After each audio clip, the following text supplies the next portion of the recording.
모든 귀한 하나님 자녀분들을 위해 지금부터 영원토록 함께 하시기를 간절히 축원하옵나이다. 아멘. 거짓말을 하지만 결국 그 시작이 무엇인가라는 것을 명확하게 얘기하고 있죠. 이 태초, 이 시작이라는 것은 바로 하나님으로 말미암았다라는 것을 명확하게 성경은 얘기하고 있습니다. 그래서 이것이 이제 처음에 쓰여져서 태초에라는 말을 통해서 하나님만이 처음이시고 마지막이시고 예수님이 자신을 처음과 끝, 알파와 오메가, 또 알레프요 타브라고 밝히신 것처럼 처음과 마지막의 주관자는 바로 하나님이시죠. 그런데 이 하나님께서 천지를 창조하셨다. 정확히 히브리어로는 7개의 단어로 되어 있는데 제가 이 영상을 보지 않겠지만 7개의 단어의 가운데 제가 전에도 나눴듯이 예수님의 시그네이처가 되는 알레프와 타브가 합쳐진 글자가 있습니다. 통칭 이거를 에트라고 읽는데 이 알레프와 타브가 합쳐진 글자는 여러분에게도 전에 설명드렸듯이 예수님은 자신을 알파와 오메가라고 이 요한계시록에 얘기했잖아요. 근데 그것은 헬라어로 성경이 기록됐기 때문에 알파와 오메가라고 한 것이고 실제로 예수님은 히브리어로 말씀을 하셨겠죠. 그러면 알레프요 타부라는 히브리어 첫 글자와 마지막 글자로 자신을 말씀하셨을 거라는 겁니다. 그래서 이 알레프와 타부가 합쳐진 글자가 성경에 자주 나오는데 이게 흥미로운 점은 이 알레프와 타부가 합쳐진 속칭 에트라고 읽는 이 글자는 어떤 용법도 없습니다. 실은 유대인 랍비들이나 히브리어 성경학자들도 예수님을 모르는 사람들은 이 알레프와 타부가 히브리어 첫 글자와 마지막 글자가 합쳐진 글자가 어, 어떤 뭐 이 용법이 이루어지지 않는 글자라고 해석할 수 없는 글자라고 얘기를 해요. 근데 재밌는 것은 아주 불규칙하게 성경의 아주 주요한 구절들에 이게 들어가 있어요. 근데 규칙적이지가 않는다는 거죠. 그러니까 마치 아주 주요한 아주 요절들, 우리가 중요하게 여기는 구절들을 보면 마치 예수님이 내가 여기 있다라고 여기는 것처럼 자신의 사인을 해놓은 것 같이 알레프와 타부가 합쳐진 글자가 들어가 있다는 거예요. 그러니까 이 알레프와 타부가 예수님을 상징하는 아주 중요한 말이라는 거죠. 근데 특히 이 창세기 1장 1절에 딱 가운데에 이 알레프와 타부가 들어가 있습니다. 그러니까 제가 이 영상을 보지 않았지만 히브리어로는 베레싯 바라 엘로힘 하고 이제 가운데 알레프와 타부 에트 하고 또 옆에 또 세 개 하샤마임 워헷 하에레츠에서 옆에 세 개, 또 옆에 세 개, 가운데 알레프와 타브를 기준으로 양옆이 이루어져 있죠. 7개로 딱 돼 있습니다. 그래서 좀 심하게 얘기하면 랍비들은 7개 히브리어 글자로 천지가 창조됐다 이렇게 주장할 정도로 굉장히 이 천지의 창조의 하나님의 주권성을 강조하죠. 그리고 또한 우리가 그리스도 안에서 계시를 받은 우리는 그 창조의 중심에 누가 있었느냐라고 얘기를 할 수 있냐면 바로 알레프와 타부이신 처음과 마지막이신 예수 그리스도가 창조의 중심이었다라고 우리는 확증할 수 있다는 것이죠. 이것이 또한 중요한 사실 중에 하나라는 것은 제가 죄송한데 이거 안 울리고 있는 거 맞죠? 이거 마이크가 세팅을 그대로 한 거 맞나요? 네? 세팅 그대로 전에처럼 돼 있는 거죠? 소리가 이렇게 울리지? 그래서 그 스크린에 그거 바라를 좀 띄워 보실래요? 그 스크린에 그 사진 자료 중에 바라라는 사진이 있습니다.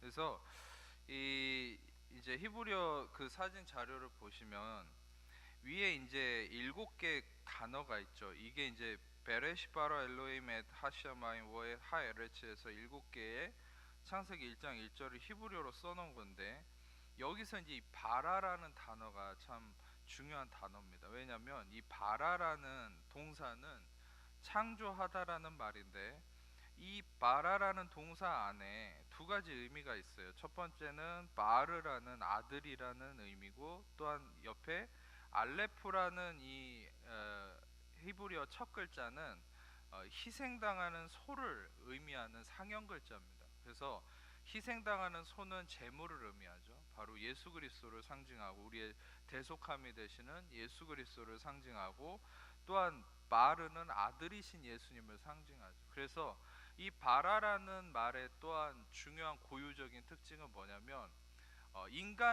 인간에게는 이 바라라는 단어를 쓰지 않습니다. 인간에게는 제가 주일날 십계명을 받게 된 비극적 이스라엘의 상황을 언급했을 때, 비극적 이스라엘의 상황이 시내산에서 콜 아시에르 디베르 야훼 나세 이렇게 해가지고 이제 그런 얘기를 했잖아요. 그래서 아사라는 단어를 주로 써요. 인간이 뭔가를 행하다 할 때는 히브리어로. 근데 인간은 절대 이 바라라는 단어를 쓸 수 없습니다. 왜냐하면 이 바라는 하나님의 창조의 행위만을 나타내거든요. 그래서 중요한 것은 하나님의 창조의 행위만을 나타내는 이 단어 안에 핵심적으로 숨어 있는 이 진리가 뭡니까?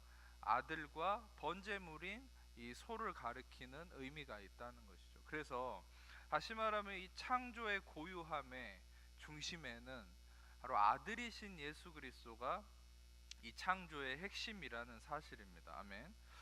중요한 것은 또한 이 예수님이 이 창조의 핵심이라는 증거는, 가장 명확한 증거는 요한복음 1장에 있습니다. 요한복음 1장을 같이 보겠습니다. 1장 1절에서 5절 같이 1절에서 5절까지 같이 읽어보겠습니다.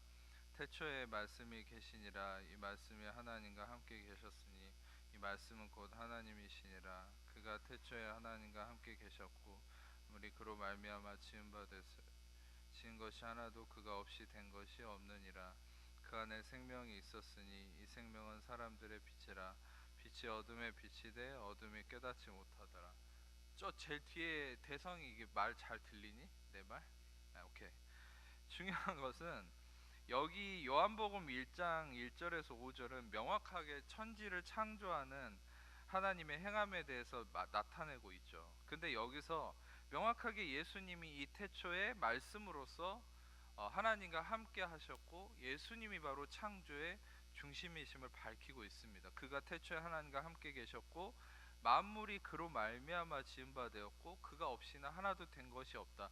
이게 아주 명확한 증거죠. 바로 방금 제가 히브리어로나 여러 가지 증거를 나타냈지만 가장 확실한 증거는 요한복음 1장 1절에서 5절까지 얘기하는 바로 예수님이 모든 창조의 중심에 있었다는 거예요. 아멘. 자, 근데 왜 제가 여러분들한테 자꾸 예수님을 창조의 중심에 소개하려고 할까요? 요게 아주 이제 중요한 의미가 있어요. 여러분, 우리는 전에도 나눴듯이 인간의 이 크로노스, 인과관계 개념의 시간에 묶여 있기 때문에 우리는 성경을 볼 때 창조가 먼저 이루어지고 그 다음에 인간이 죄를 지어서 예수님을 예비해서 예수님은 한참 후에 구원자로 이 땅에 오셔서 구원하셨다. 그럼 우리는 인과관계를 통해서 뭐가 먼저라고 생각합니까? 창조가 먼저라고 생각해요, 주로. 그런데 여러분이 아셔야 될 것은 이 진리의 관점은, 하나님 나라의 관점은 창조가 먼저가 아니에요. 여러분, 창조가 이루어지기 이전에 구원하시는 구원이신 예수 그리스도는 먼저 계셨고 그 예수 그리스도가 창조의 중심에 계셨다는 것 뭘 나타냅니까? 그것은 바로 구원을 통해서 창조가 이루어지는 이 진리가 하나님 나라의 정확한 원리라는 것이에요. 아멘. 자, 여러분들이 이게 너무 중요한 원리니까 다시 한번 강조를 할게요. 구원이 먼저 이루어져야만 창조가 이루어지니까 그게 바로 예수님을 통해서 드러난 거예요. 그러니까 우리가 창조를 볼 때 표면적으로 보면 이 진리를 발견하기가 힘들어요. 그런데 하나님의 진리 안에서 하나님 나라의 관점에서 보게 되면 절대 창조가 먼저 나오지 않았어요. 구원이신 예수 그리스도가 먼저 중심이 되시고, 우리가 자주 등장하는 구절이고 많이 읽는 확인하는 말씀인 건데, 그 뭐냐면 태초부터 창세전에 그리스도를 예비하시고 예정하셨다. 이런 구절들을 우리가 알 때는, 여러분 실은 우리가 그 구절들을 통해서 알 수 있는 진리는 뭡니까? 그리스도가 창세 전부터 이미 존재했다는 것이죠. 그것은 무엇입니까? 구원이 기반이라는 거예요. 바로 구원의 기반 위에서 창조가 이루어졌다라는 거예요. 아멘. 여러분이 오해하시지 않아야 될 건, 인간이 죄를 지었기 때문에 하나님은 깜짝 놀래가지고 그럴 줄 몰랐는데 하면서 막 눈물을 흘리고 후회하고 가슴을 치면서 그때서 부랴부랴 예수님을 예정하신 것이 아니라는 것이죠. 하나님은 이미 그리스도의 구원이 그분의 기반이고, 세상을 창조하는 모든 능력의 기반이 바로 구원에 있다는 거예요. 아멘. 이것이 왜 중요한 사실인지를 이후에 이제 밝히도록 하고요. 그래서 실은 이 구원하시는 구원의 중심이신 예수 그리스도가 기반이 된 위에서 하나님은 창세기 1장을 보면 다시 돌아가서 이제 창조를 행하시는 모습이 이제 나오는데, 2절을 보겠습니다. 땅이 혼돈하고 공허했다. 아주 재밌는 표현이에요. 실은 이거는 히브리어로는, 원래 히브리어는 유대인들도 모세오경을 노래로 만들어서 부를 정도로 히브리어는 굉장히 아름다운 언어예요. 그러니까 시적이고 노래를 많이 부릅니다. 실제로 모세오경을 유대인 애들은 어릴 때부터 노래를 그냥 불러요. 그걸 노래로 만들어서. 그런데 이 토라라고 그러죠. 근데 그것을 여기서도 그게 나타나 있어요. 혼돈하고 공허하다는 말을 토후하고 보후하다라는 단어를 쓰고 있어요. 그러니까 토후, 보후, 이게 리듬이 있어요. 그러니까 굉장히 재밌죠, 이게. 그래서 혼돈하고 공허하다, 토후하고 보후하다라는 말이죠. 이것은 조금 쉽게 표현하면 formless와 empty라는 말이에요. 형태가 없고 비어 있다는 거죠. 그러니까 이 땅은 아무것도 없었다는 거예요. 자, 이 땅에 아무것도 없는 상태에서 흑암이 깊음에 있었다. 아주 어두웠다는 거죠. 아주 어두웠다는 이 흑암이 깊음에 있다는 이 부분을 대다수의 신학자들과 성경학자들은 바로 이 어둠을 영적 어둠, 루시퍼의 어둠, 마귀의 어둠으로 많이 인정하고 있어요. 저도 실은 그 부분에 동의를 하고, 그래서 이 어둠은 단지 시각적 어둠만을 얘기한 것이 아니라 영적으로 어두웠다는 거예요. 이 당시에 이미 하나님을 거부하고 타락한 천사로서 마귀가 존재했고, 하나님께 저주받아서 하나님을 대적하는 절대 악으로서의 존재가 있었고, 그들은 이 어둠을 지배하고 있었다는 거죠. 실제로 창조가 이루어졌을 때. 근데 그 어둠, 흑암이 깊음에 있는 이 어둠 가운데서 하나님의 영이신 성령께서 행하심이 참 독특합니다. 그것은 뭐냐면 수면 위에 운행했다라고 얘기하는데, 여기서 운행하셨다라는 단어가 라하프라는 단어인데, 이것은 어미가 닭을 품는 듯한 모양의 단어입니다. 그리고 어미가 닭을 품듯이 이렇게 살포시 이렇게 껴안고 안전하게 보호하는 그런 의미의 단어예요. 심지어 이 단어는 피엘 용법으로 쓰였거든요. 그것은 강조법이에요. 그러니까 여기서 얘기하는 하나님의 영이 이 어둠 가운데서 운행을 하셨다는 거, 그냥 뭐 이렇게 돌아다니는 개념을 얘기한 게 아니라, 이 어둠이 가득한, 어둠에 뒤엉켜 있었던 이 세상을 성령께서 품으셨다는 것이죠. 그러니까 여러분, 우리는 하나님이 어떤 분이신지를 여기서 알 수 있어요. 하나님은 모든 어둠을 다스리시고 뛰어넘는 분이십니다. 아멘. 여러분들이 어둠을 두려워하실 필요 없어요. 애초부터 하나님은 그 어둠을, 모든 마귀의 진과 세력을 다스리시고, 하나님이 부리시는 그 허용선에서만 그 악한 자들도 역사할 수 있죠. 여러분들이 알아야 될 건, 우리는 그 모든 것들을 다스리는 그리스도의 능력 아래 있는 게 여러분과 저입니다. 아멘. 그래서 여러분들은 이제 오늘 이 말씀을 묵상을 해보시면 더욱더 이 진리를 통해 자유함이 있을 것인데, 성령께서 이 어둠이 가득한 가운데 이 어둠을 품으시고, 하나님께서 이 어둠을 품는 상황 속에서 생명을 이루어 가시는 모습이라는 거예요. 그리고 또 한 가지는, 이것은 바로 하나님의 열심을 의미합니다. 우리는 우리의 어떠한 열심을 추구하지만, 우리는 복음의 진리라는 것은 우리의 열심이 아닌 하나님의 열심을 발견하는 것이 복음의 진리죠. 그래서 이 하나님의 영이 하나님의 열심을 따라서 이 세상에, 어둠이 가득한 세상을 품으시고 끌어안으시고 역사하심은 마치 어떤 모습과 같냐면, 이것은 이 신약 성경에서 사도행전 10장에 베드로가 고넬료의 집에서 죄사함의 복음을 전했을 때 듣는 모든 자들에게 성령이 임했죠. 성령이 임했을 때 그때 어떤 단어를 쓰냐면 에피핍토라는 단어를 쓰고 있거든요. 성령이 모든 자들에게 에피핍토했다. 그래서 방언도 하고 예언도 하고 역사가 나타나죠. 그런데 성령이 임했다라는 그 단어와 에피핍토와 동일한 단어가 어디 쓰이냐면, 누가복음 15장에 돌아온 탕자를 돌아왔을 때 아버지가 끌어안죠. embrace, 끌어안죠. 이렇게 꽉 끌어안습니다. 너무 반가워서, 사랑스러우니까. 그 죄 많은 그 아들을 아버지가 끌어안을 때 에피핍토했다라는 단어를 동일하게 쓰고 있어요. 여러분, 성령이 우리에게 임하시는 것도 바로 우리를 껴안는 것이죠. 아멘. 여러분, 막 소위 은사주의자들이 막 나가 떨어뜨리고 막 이런 어떤 과격한 모습과는 반대로, 오히려 우리가 진짜 하나님의 그 모습을 알게 되면 하나님은 우리를 너무 사랑하셔서 껴안으시고 품으시고, 어미가 알을 껴안듯이 안전하게 품듯이, 성령께서는 모든 어두움에 가득한 이 세상, 또 여러분의 문제가 가득한 여러분의 상황, 여러분의 모든 존재, 허물이 가득하고 죄가 가득한 우리 아직도 끊지 못하는 잘못된 습관과 문제와 어둠 가운데, 상처 가운데 있는 그 모든 것들을 성령께서는 끌어안고 계신다는 거. 아멘. 이것이 바로 하나님의 사랑이라는 것이죠. 그래서 이제 그런 하나님의 행하심 속에 3절을 보겠습니다. 하나님이 이 상황 속에서 어떤 진리를 행하십니까? 그것은 빛이 있으라 이렇게 말씀하시죠. 근데 여기에 아주 중요한 원리가 있습니다. 우리는 인간적 어떤 이 세상적 기준으로 우리는 항상 느낀 대로 말을 해요. 그러니까 어두우면 되게 어둡네. 그리고 힘들면 힘들어 죽겠다.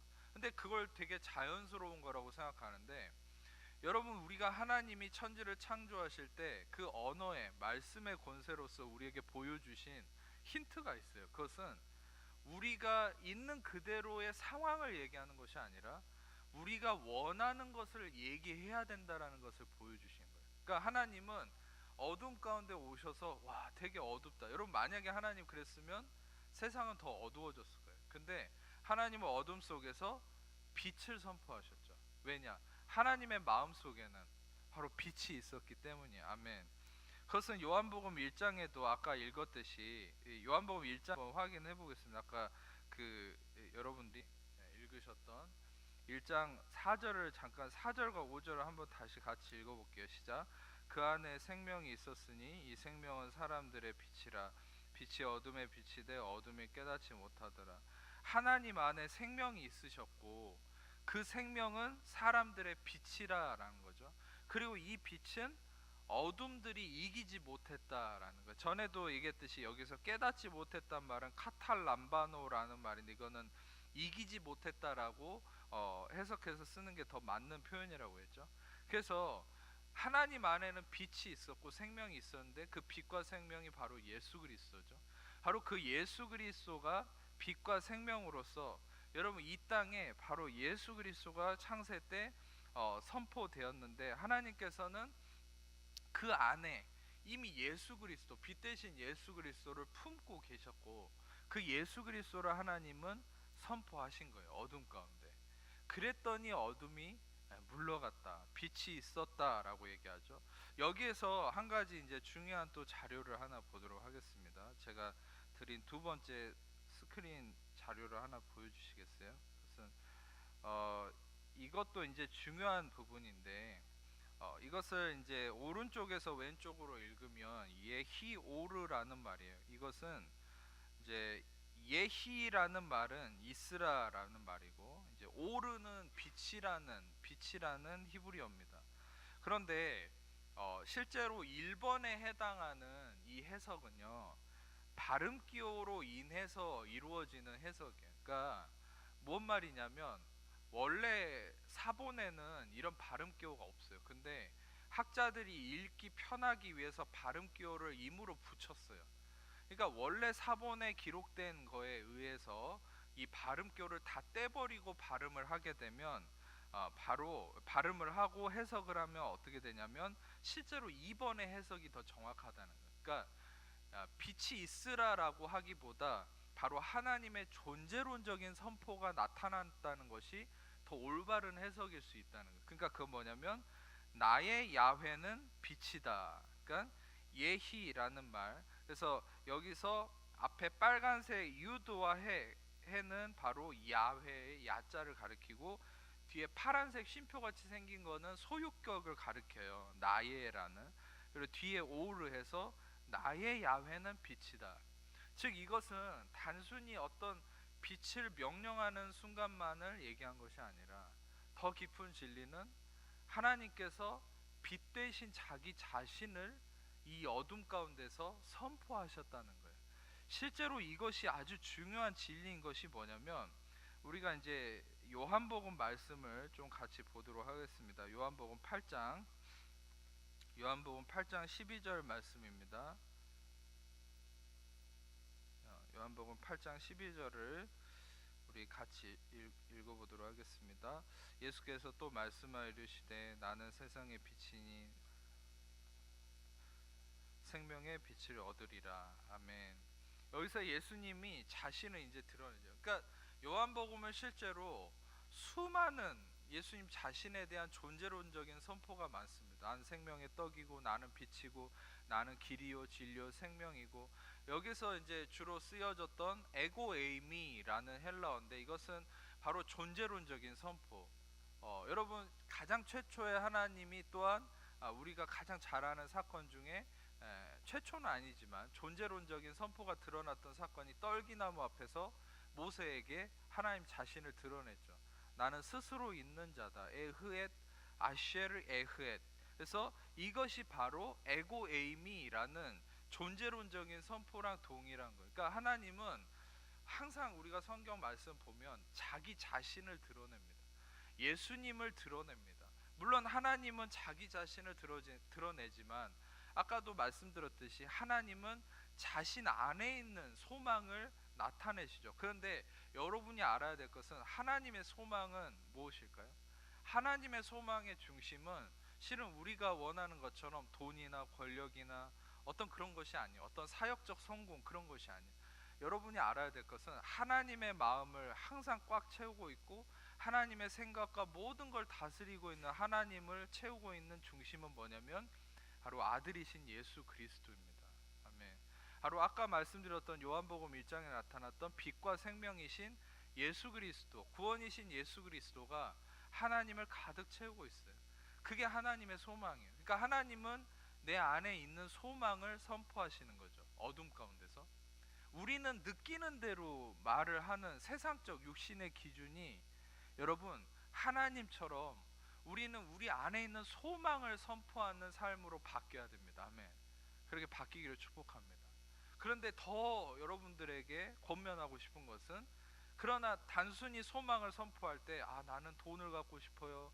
나는 뭐 잘 되고 싶어요. 그 이상의 여러분들의 삶을 더 풍성하게 만들 수 있는 진리는 뭐냐면 여러분 우리도 동일하게 예수 그리스도를 품고 예수 그리스도를 선포할 때 영혼이 잘된 같이 범사가 잘 되는 역사가 나타나는 거예요. 아멘.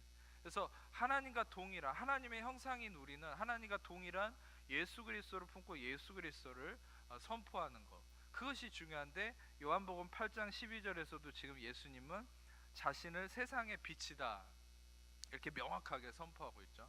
또한 지금 8장 12절뿐만 아니라 9장에서도 잠깐 9장 5절을 스크린 잠깐 보시겠습니다. 9장 5절을 잠깐 읽겠습니다. 시작. 내가 세상에 있는 동안에는 세상의 빛이로라. 그러니까 이제 지금부터 이 요한복음 8장과 9장을 좀 핵심적으로 같이 볼 건데요. 여기서는 예수님이 자신을 빛으로 계시하십니다. 그러니까 예수님의 빛된 계시하심은 무엇을 하기 위함입니까? 어둠을 물리치기 위한 거죠. 절대 여러분 우리처럼 하나님은 어둠을 향해서 맨날 싸우지 않았어요. 여러분 우리가 알아야 될 건 빛을 선포하면 어둠은 알아서 물러가게 돼 있습니다. 여러분, 우리가 그래서 제가 전에도 나눴듯이 우리는 마귀를 연구할 필요 없어요. 굳이 이단을 막 연구할 필요 없어요.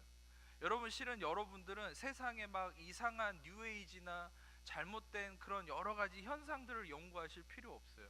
오히려 그런 것들을 내가 마음에 담아둘수록 오염될 수도 있어요. 현혹될 수도 있고요. 그러나 여러분들 안에 빛 대신 예수 그리스도의 진리가 가득 차 있고 그 예수 그리스도의 진리를 선포하면은 어둠은 알아서 물러가는 겁니다. 그래서 이것이 바로 하나님의 창조의 행함이죠. 하나님은 어둠 속에서 빛을 선포하셨다, 구원을 선포하셨다라는 거죠. 자, 여기서 이제 요한복음 8장 12절을 읽었지만 제가 이제 스크린에는 따로 띄워드리지는 못했는데 바로 전절에 11절을 보면 여기서는 어떤 사건이 있었던 거냐면 간음하다가 현장에 붙잡힌 여인이 나옵니다. 간음하다가 현장에 붙잡힌 여인은 여러분이 사건도 잘 아시죠. 그래서 그 여인을 구하시기 위해서 예수님은 이 여인에게 아주 놀라운 진리를 얘기하시죠. 나도 너를 정죄하지 아니하노니 가서 다시는 죄를 범하지 말라. 자, 여기서부터 이제 또 한 가지 중요한 포인트를 말씀드리려고 하는 것이에요. 왜냐하면 제가 아까 초두에 어떤 얘기를 드렸습니까? 우리는 창조보다 구원이 우선이다. 구원이 기반된 위에서 바로 이 세상이 창조가 이루어졌다, 이런 말씀을 드렸죠. 근데 바로 여러분, 우리가 이제 바로 이 부분을 확신하고 이 부분에 대한 진리를 여러분들이 깨달아갈 때 소위 그리스도인들이 원하는 의로운 삶, 성화되는 삶, 어떻게 그리스도인들이 변화되는 삶을 살 수 있을까에 대한 해답이 바로 이 진리에서 찾을 수 있다는 것이죠. 많은 성도들은 실제로 자꾸 자신이 창조를 통해서 뭔가 구원이 이루어졌고 또한 그 구원 안에서 다시 자기가 이제는 창조자가 되기를 원하는 그 육신적 개념에 많이 속아 있다는 것이에요. 자, 그런데 우리가 한 가지 알아야 될 것은 여기서 일단은 살펴보겠습니다. 요한복음 8장 11절에 나도 너를 정죄하지 않는다라는 이 진리를 먼저 선포하시죠, 이 여인에게. 근데 정죄하지 않는다라는 것은 먼저 하나님께서 구원을 이루심을, 죄 없다 하심, 용서하심의 죄사함의 구원이 이루어졌음을 얘기하는 것이죠. 그 구원이 이루어짐을 통해서 예수님은 무엇을 얘기합니까? 죄를 범하지 말라. 여러분, 우리는 보통 지금부터 오늘 이 말씀을 듣는 순간부터 굉장한 여러분들의 생각에 놀라운 자유함과 빛이 비칠 겁니다. 할렐루야. 저는 실제로 이 말씀을 통해서 너무나 많은 흥분이 되는데 그건 뭐냐면 우리는 되게 마음이 우울해져요. 언제 우울해집니까? 성경에서 뭔가를 명령할 때. 심지어는 우리는 율법을 벗어나서 이제 새 언약 아래 있고 복음 안에 있음을 알면서도 어떤 면에서는 여러분 신약을 보면 명령이 많잖아요. 야고보서 같은 거는 더 막 마음이 무거워지고 심지어 그 은혜의 복음 전도자라고 하는 바울조차도 왜 그렇게 명령하는 게 많습니까? 때로는. 그럼 여러분도 헷갈리잖아요. 심지어 예수님의 복음의 말씀은 더 헷갈리죠. 어떨 때는. 도대체 은혜를 얘기하면서 안식하라고 얘기하고 아무것도 하지 말라고 얘기하고 오직 하나님만 바라보고 은혜의 진리만 바라보라고 하면서 명령을 하시는 그 의미가 뭘까? 우리에게 진짜 행하라고 하는 걸까? 여러분도 실은 복음의 말씀을 들으면서 많은 혼란이 있었을 수도 있습니다. 자, 근데 여러분들이 알아야 될 건 제가 힌트는 뭐냐면 구원이 먼저 이루어진 기반 위에서 창조가 있었다라는 것이 힌트예요. 자, 이것을 잠시 접어두고 한 가지 중요한 말씀을 보겠습니다. 시편 51편 10절 말씀입니다. 시편 51편 10절을 같이 읽어보겠습니다. 시작.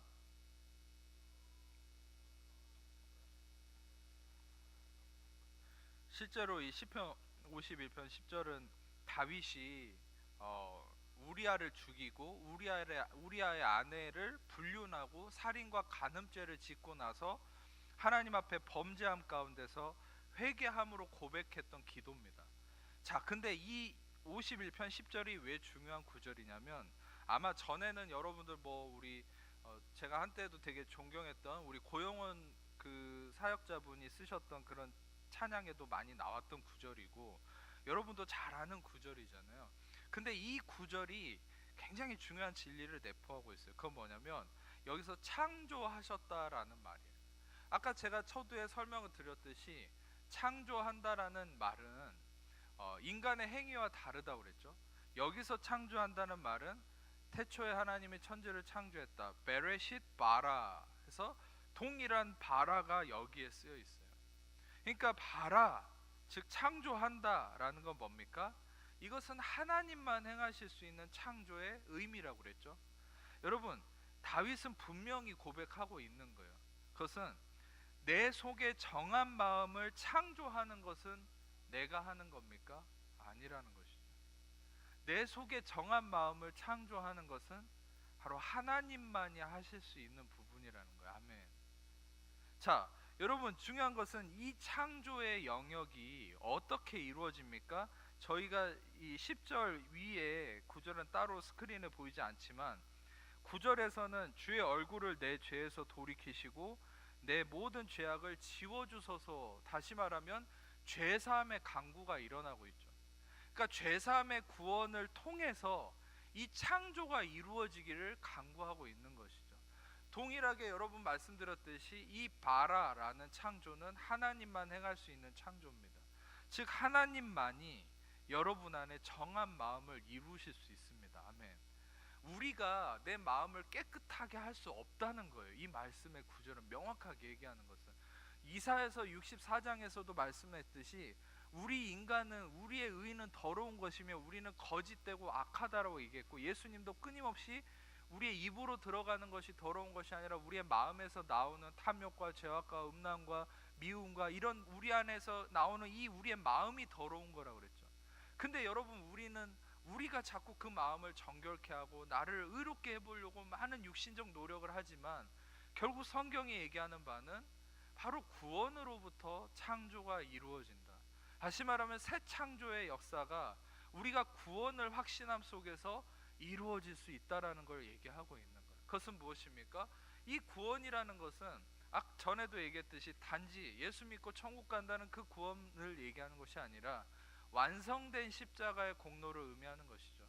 십자가에서 예수님이 다 이루셨다. 우리의 모든 과거, 현재, 미래, 모든 죄와 허물과 모든 어둠을 다 이미 십자가에서 이루셨다. 그 이루심, 완성하심, 그 끝내심, 로마서 10장 4절의 말씀처럼 그리스도는 모든 믿는 자에게 의를 이루시기 위하여 율법의 마침이 되셨다. 완성이 되셨다. 거기서 마침이라는 것은 완성이라는 말과 또 동일한 거거든요. 완성하신 공로 위에서 우리는 나아갈 때 창조가 이루어지는 거예요. 우리는 실제로 육신의 본성은 뭐냐면 내가 자꾸 완성을 하려고 하는 거예요. 그게 바로 잘못된 신학의 요청이죠. 그건 뭡니까? 잘못된 신학이나 교리는 구원은 네가 이루. 그게 갈라디아 교회 거짓 교사들이 정했던 거거든요. 은혜로 구원받았으니까 이제 할례를 받아라, 율법을 행해라, 뭔가를 이루어라 라고 촉구하는 거죠. 그런데 바울은 진리를 얘기할 때, 또 기본적으로 이 기독교의 근본적 진리는 뭐냐면, 그것은 구원만이 아니라 우리의 모든 삶은 죽을 때까지 우리는 은혜의 기반 위에 있어야 되는 것이죠. 전적인 은혜의 구원의 기반, 바로 전적인 은혜로 인한 그 구원의 기반 위에 있을 때, 그 구원 안에서 우리는 날마다 새 창조의 역사가 내 삶에 일어나는 거예요. 아멘. 그 새 창조의 역사는 내 생각을 바꿀 수도 있고요, 내 육신을 새롭게 하는 역사가 나타날 수도 있고요, 내 환경을 바꾸는 역사가 나타날 수도 있어요. 근데 우리가 왜 그런 변화를 경험하지 못합니까? 왜 여전히 어둠이 나를 지배하고 왜 어둠을 이기지 못하는 삶을 삽니까? 어둠에 묶여있는 내 육신으로 뭔가를 하려고 하기 때문이죠. 그런데 그 육신이 아니라 바로 이미 이루어진 구원, 내 안에 계시는 구원이신 예슈와, 구원이신 그 이름 그대로 구원이신 예수와 빛 대신 생명 대신 예수님을 나의 중심으로, 예수님이 나의 기반으로, 나의 출발점으로 삼을 때, 그때 바로 여러분들의 삶과 여러분의 육신과 여러분의 마음에 이 바라가, 이 창조가 이루어지기 시작한다는 거야. 아멘. 여러분 동일한 개념으로 말씀을 보자면, 그래서 예수님께서 이 여인에게 행하셨던 이 원리는 뭡니까? 나는 너를 정죄하지 않을 거야. 바로 그것은 완전한 용서를 의미하시죠. 왜 예수님의 용서를 완전한 용서라고 하냐면, 어느 날 베드로가 물었어요. 예수님, 언제까지 용서해야 됩니까? 언제까지 참아야 됩니까? 베드로는 승질이 급해서 한 10번 참고 그만 참아도 된다 그러면 11번째 죽이려고 그랬겠죠. 그런데 이 베드로에게 예수님은 70번씩 7번, 성경에는 숫자마다 의미가 있어요. 나중에 그거를 좀 재밌게 제가 얘기를 해드리고 싶은데, 7이라는 숫자는 완전함을 의미해요. 완성됨. 그러니까 7, 70번씩 7번이라는 건 뭡니까? 490번 참고 491번째 이제 때려 죽여라가 아니죠. 490번이 아니라, 이것은 곱한다는 건 완전한 결합을 의미하거든요. 완전한 하나됨을 의미하거든요. 그것은 70번씩 7번 완전한 용서하심 아래 거해야 된다. 그것은 바로 예수님의, 하나님의 용서하심을 베드로에게 알려주신 거예요. 여러분, 예수님의 용서는 일시적이지 않습니다. 영원합니다. 할렐루야. 여러분들의 죄에 대해서 어제 용서하셨다가 오늘 기분이 꿀꿀하거나 여러분의 죄가 좀 더 크면 오늘은 덜 용서하시고 그런 분이 아니에요. 영원히 용서하셨고, 이미 용서하셨고, 항상 용서하셨습니다. 아멘. 용서가 이루어졌어요. 아멘. 그 완전한 용서하심, 이 바로 구원을 예수님은 선포하시고, 그 다음에 뭘 명령하십니까? 죄를 범하지 말라. 자, 이것을 여러분 절대 율법적으로나 행위를 촉구하는 것으로 오해하지 않으셨으면 좋겠어요. 방금 얘기했듯이 여러분, 우리는 구원하심 안에서, 바로 그 구원의 기반 위에서 하나님이 어둠 가운데 뭘 명령하셨습니까? 빛이 있으라. 바로 내가 빛이다. 나의 야훼는 빛이다. 바로 빛 대신 자기 자신, 빛 그 자체를 선포하셨죠. 여러분, 실제로 바울이 명령하는 윤리 도덕성, 성령의 열매, 또 심지어 야고보가 얘기하는 완벽한 행함, 또 지금 여기서 얘기하는 죄를 범하지 않는 삶, 이런 것들은 다 무엇을 얘기합니까? 빛됨을 얘기하죠. 빛 그 자체를 얘기하죠. 근데 여러분, 실은 우리의 육신으로는 이 빛을 이루어낼 수 없죠.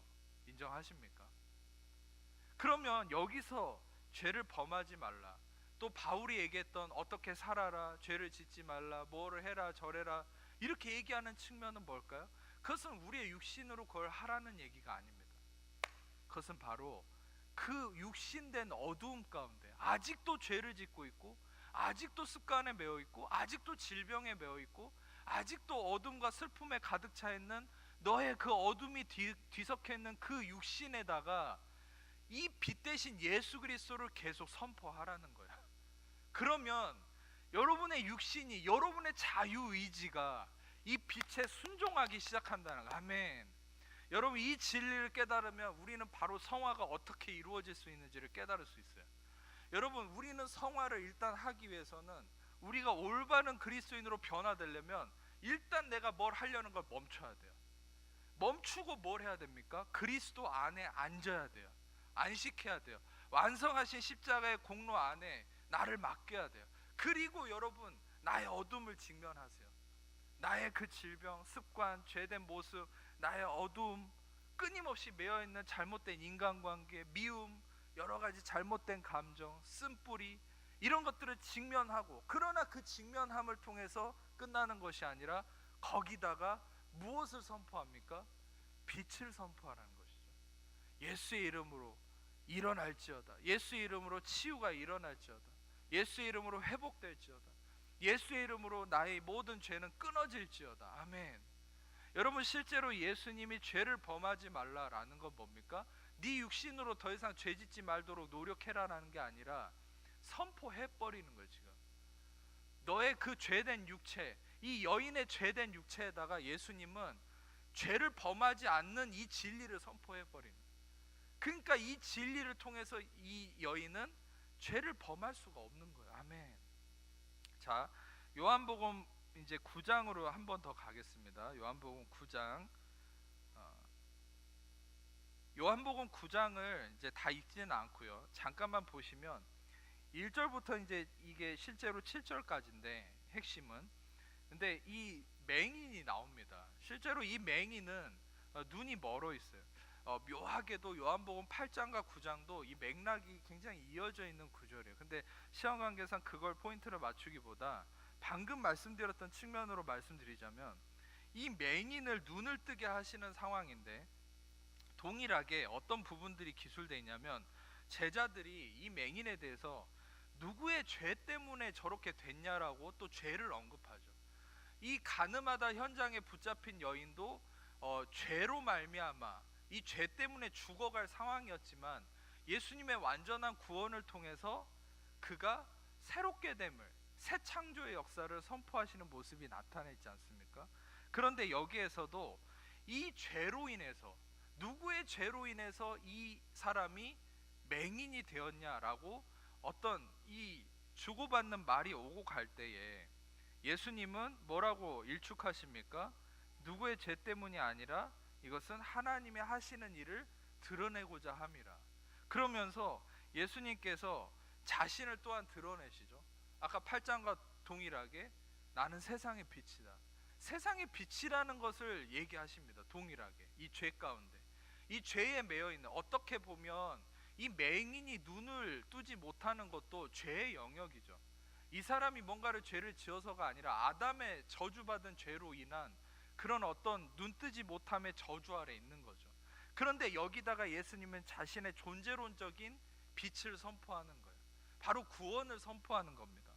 그리고 여러분, 여기서는 한 가지 중요한 사실이 뭐냐면, 자, 아까 요한복음 8장도 그렇고 9장도 그렇고, 요한복음 8장은요 여러분과 확인하지는 않았지만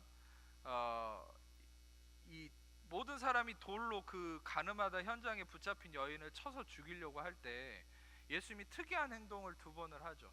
그것은 땅에다가 뭔가 글자를 씁니다. 그런데 여러분, 실제로 모든 유대인들의 회당은 돌바닥에 세워져 있어요. 그러면 예수님이 땅에다 뭔가를 쓰셨다는 건 돌에다가 손가락으로 뭔가를 쓴 거예요. 그것은 뭔가를 보여주기 위함이죠. 그것은 뭡니까? 바로 돌바닥에, 돌에다가, 바위에다가 손가락이 쓴 거는 바로 십계명을 나타내는 거예요. 하나님의 손가락. 그것도 두 번을 썼죠. 왜입니까? 모세가 한 번 깨버리고 한 번 더 받았어요, 십계명. 그러니까 바로 하나님의 거룩한 법은 이 예수님이 주셨다는 걸 나타내는 거예요. 내가, 너희들은 율법을 근거해서 이 여인을 죽이려고 했지만 바로 그 법을 준 자가 나라는 거예요. 예수님 자신이라는 거예요. 그러니까 누구도 내 앞에서 누구를 정죄할 자격이 없다는 거예요. 할렐루야. 그래서 예수님이 그랬죠. 나도 너를 정죄하지 않겠다. 누구도 정죄할 자격이 없는데 정죄할 수 있는 유일한 자격이 있는 내가 너를 정죄하지 않겠다. 할렐루야. 여러분, 여러분들을 누구도 정죄할 수 없는 것이죠. 왜입니까? 유일하게 정죄할 수 있는 그 하나님께서, 예수님께서 우리를 정죄하지 않으십니다. 아멘. 그래서 여러분, 그 정죄하지 않는 완전한 용서가 우리에게 선물로 주어진 것처럼, 여러분 실제로 이 완전한 하나님 되심, 그것을 예수님이 8장에서 얘기하셨듯이 지금 9장에서도 뭘 얘기합니까? 9장에서도 실제로 이게 이제 흥미로운 겁니다.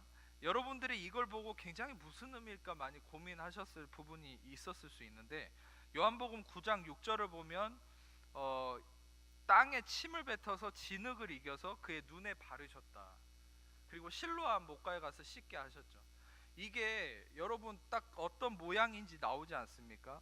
바로 이 진흙이라는 것은 펠로스라고 해서, 이거는 토기장이가 진흙에 갖고 있는 권리를 가지고 있는 부분에 대한 진흙을 의미하는 거예요. 그러니까 좀 말이 어려운데, 다시 말하면 토기장이가 자기가 쓸 진흙을 선택하는 그 의미의 진흙을 얘기해요.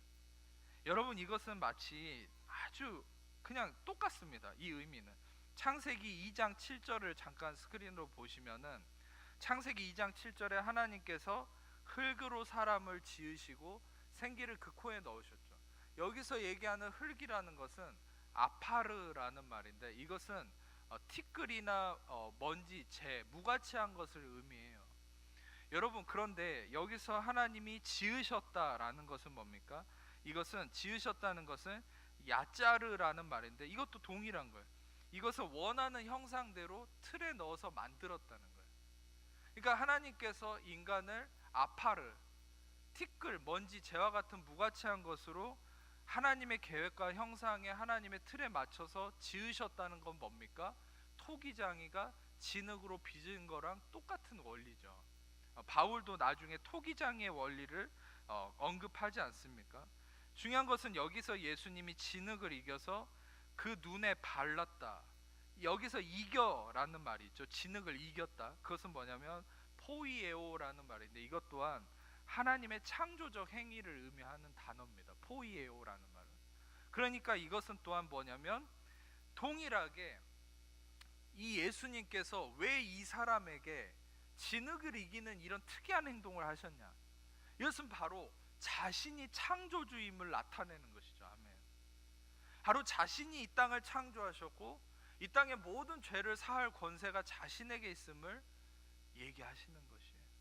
자신이 모든 것을 완성하시고 이루시는 바로 구원의 빛 대신 그 하나님이라는 것을 예수님이 드러내는 것입니다. 할렐루야.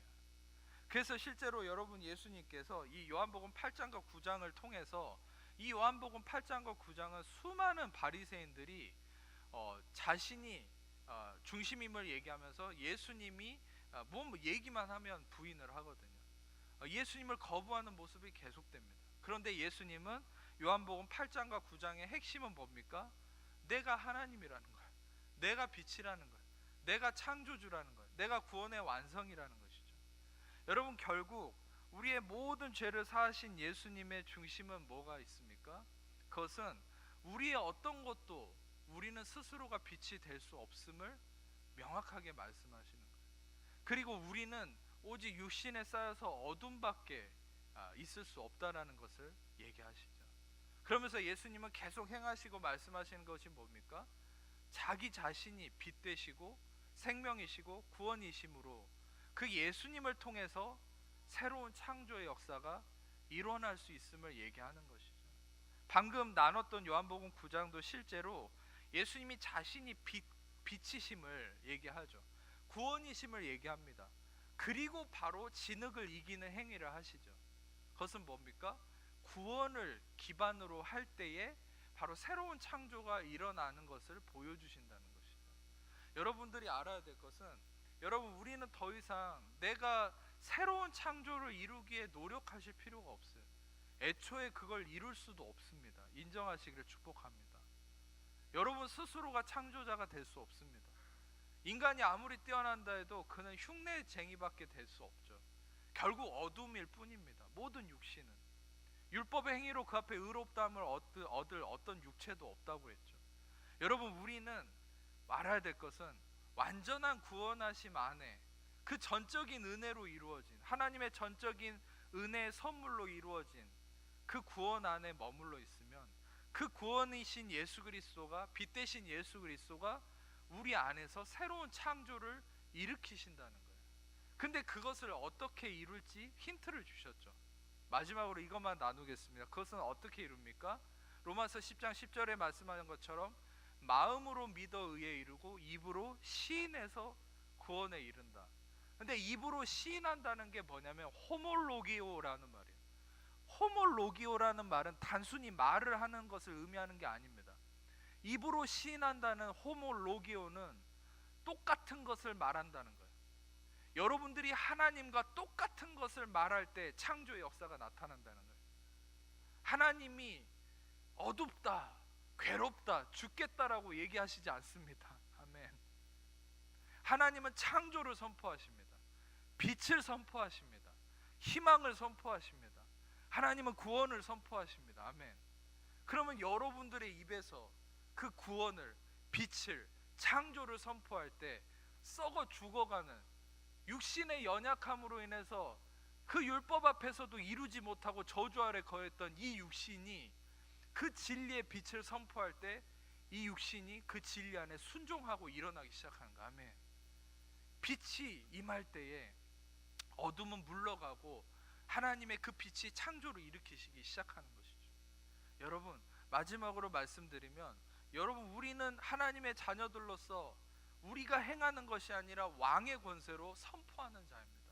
종은 매일같이 서서 움직이고 일하는 자지만 자녀는 앉아서 명령하는 자입니다. 여러분과 저는 다시 무소하는 종의 영을 받지 아니하였고 양자의 영을 받았으므로 아바 아버지라 부르짖는다고 말씀하셨죠. 우리는 앉아서 예수님 옆에 앉아서 우리는 이 땅을 향해 명령하는 자입니다. 아멘. 명령하는 자로서 여러분 빛을 선포하세요. 그러면 여러분의 자유의지가 여러분의 그 빛을 선포하는 그 명령에 움직이기 시작할 거예요. 여러분의 썩어져가는 육신이 움직이기 시작합니다. 아멘. 여러분들 그것이 바로 구원을 통한 새 창조의 역사임을 아셔야 돼요. 여러분들은 더 이상 창조를 이루는 자가 아니라 창조주이신 하나님 앞에 구원하심을 선물로 누리고 앉아서 그 구원하심을 날마다 내 삶에 선포하세요. 그 구원이 이루신 놀라운 사실을 선포하세요. 여러분들이 도둑질하지 않고 싶으십니까? 도둑질하지 아니하려고 노력하지 마십시오. 그냥 그 빛된 진리를 여러분 육신에 선포하세요. 도둑질하지 말지어다. 도둑질하지 말지어다. 여러분들에게 그 육신을 향해서 그 진리를 선포해 버리세요. 아멘. 여러분 간음하지 않고 싶습니까? 그러면 간음하지 않으려고 노력하지 마세요. 그걸 지키려고 달라들지 마세요. 그냥 앉으세요. 앉아서 여러분의 그 썩어져가는 육신, 어둠에 감싸여 있는 그 육신을 향해서 나는 간음하지 않는 자라는 진리를 선포해 버리세요. 아멘. 나는 예수 그리스도 안에서 간음할 수 없는 자입니다. 여러분 로마서 6장에 뭐라 했습니까? 우리는 죄를 지을 수 없는 자라고 바울이 선포해 버리죠. 여러분 우리는 죄를 짓고 안 짓고를 떠나서 우리의 본질은 죄를 지을 수 없는 자라고 바울이 얘기하고 있죠. 그것은 무엇을 얘기합니까? 그것은 여러분들이 명확하게 알아야 돼요. 여러분들 스스로에게 죄를 지을 수 없는 자라고 선포해야 된다는 거예요. 그 진리를 우리에게 선포할 때 그 진리로 말미암아 내 육신의 새로운 창조가 일어난다는 사실이에요. 아멘. 여러분 또한 여러분이 질병 가운데 있습니까? 무엇을 선포해야 됩니까? 여러분 죄를 이기겠다고, 그러니까 질병을 이기겠다고 몸부림치는 것이 아니라 이미 예수님이 채찍에 맞음으로 나음이 일어났다라고 믿어버리고 그걸 선포하는 거예요. 아멘. 과거예요. 과거. 이미 이루어졌어요. 이미 예수님이 치유하셨습니다. 아멘. 그 진리를 선포하는 거예요. 어둠의 그 진리를 선포할 때 어둠이 물러가고 그 진리가 창조를 일으키는 겁니다. 아멘. 건강을, 새로운 세포를, 면역 체계를, 여러분의 신경을, 혈관을, 관절을, 근육을 다시 일으키는 거예요. 언제? 진리를 선포할 때, 빛을 선포할 때, 건강을 선포하세요. 여러분들의 삶에 간음하지 않겠다, 죄짓지 않겠다 노력할 필요 없어요. 그냥 그 진리를 선포해 보세요. 여러분이 진리는 뭡니까? 여러분은 간음할 수 없는 자입니다. 할렐루야. 여러분들은 죄를 지을 수 없는 자입니다. 아멘. 그것은 무엇입니까? 여전히 죄를 짓고 있지만 구원 안에 있는 나 자신을 보는 거예요. 조금 시간이 오버됐지만 1분만 더 얘기하자면 구원 안에 있는 여러분 자신을 선포하라는 거예요. 아멘. 죄 가운데 있는 여러분 자신을 보라는 것이 아니라 완전한 용서하심과 구원 안에 있는 여러분 자신을 바라보고 그 여러분 자신을 선포하세요. 나는 하나님 안에서 거룩한 자입니다. 의로운 자입니다. 나는 죄를 지을 수 없는 사람입니다. 여러분 이 빛을 선포할 때 여러분들 안에 새로운 창조를 통하여서 여러분 삶이 놀랍게 열매 맺는 삶이 될 것이라고 확신합니다. 아멘. 여러분 더욱더 그리스도의 그 구원하심 안에 거하심으로 날마다 열매 맺는 놀라운 새 창조의 역사가 있기를 축복합니다. 기도하겠습니다. 제가 기도하고 여러분 각 축도 이후에 각자 개인적으로 기도하신 이후에 돌아가시도록 하겠습니다. 하나님 감사합니다. 이 시간에 귀한 말씀을 통하여서 참된 구원이신 예수 그리스도를 통하여 우리 안에 놀라운 창조를 이루시는 하나님의 섭리와 이 진리를 알게 하시니 감사합니다. 날마다 내 삶에 예수님의 완전한 구원을 기반으로 하는 이 빛된 진리를 선포함으로 우리 성도님들이 날마다 모든 어둠 속에서 내 어둠에 묶여있는 그 자유의지조차도 새로워지고 새로운 창조가 일어나는 것을 경험하는 우리 모든 열매 맺는 성도님들 되도록 역사하여 주옵소서. 빛과 구원 되신 주님만을 찬양하며 우리를 사랑하시는 예수님 이름으로 기도합니다. 아멘.